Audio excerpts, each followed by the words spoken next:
Les sujets qui sont retrouvés le plus souvent sont les sujets concernant mon accident que j'ai eu et après lequel j'ai eu un bras en écharpe, et surtout aussi mon expérience au sein d'une entreprise d'élevage de crocodiles, qui a été une entreprise créée au Vietnam et qui a intéressé pas mal les jurys parce que c'est pour son originalité, je pense, principalement. Son actualité aussi, parce qu'il y avait aussi des faits d'actualité concernant LVMH et Hermès qui ont eu lieu pendant ces moments-là. Donc voilà, mon accident de moto au Vietnam et les crocodiles, et évidemment mon projet professionnel qui est une création qui est en fait ma volonté de créer une entreprise. Et voilà, 3 sujets qui sont retrouvés de manière assez récurrente, et voilà, ajouter à ça quelques petites questions plus pointues.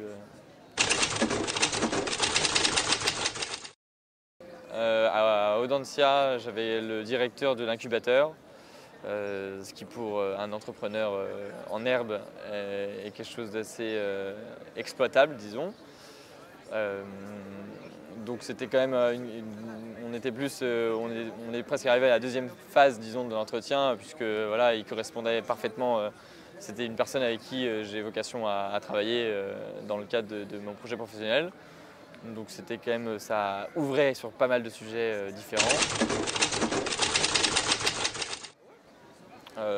Déstabilisantes, c'était des questions intéressantes, pas spécialement déstabilisantes, je les avais préparées, donc il y avait pas de, je ne me suis pas senti bloqué ou coincé dans un moment donné.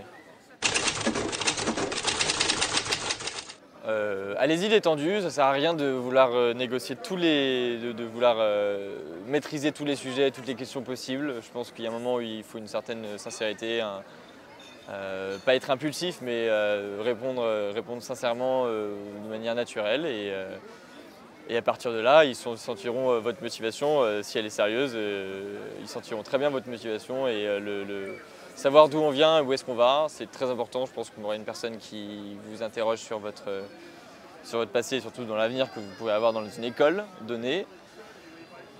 Et voilà, il faut absolument être naturel et ne pas être une sorte de robot qui a préparé toutes ces questions, et structurer ces questions, parce que parfois on a un peu tendance à, justement, quand on a préparé une question, à foncer dans une réponse prédéfinie, et essayer de répondre de manière assez synthétiquement mais ordonnée.